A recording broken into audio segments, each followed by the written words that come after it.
To set a different ringtone for a specific contact on Samsung Galaxy S24 Ultra, open Contacts app. Tap the desired contact you like to change its ringtone.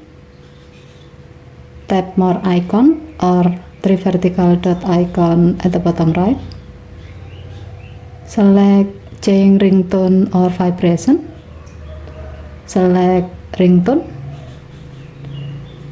Now select the desired ringtone you like to use for the selected contact.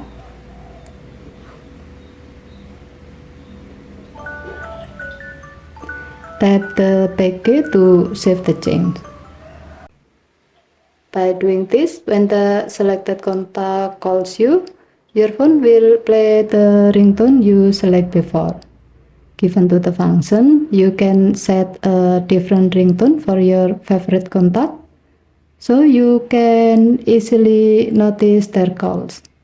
Okay, thank you for watching. Please help to like and subscribe. Have a nice day.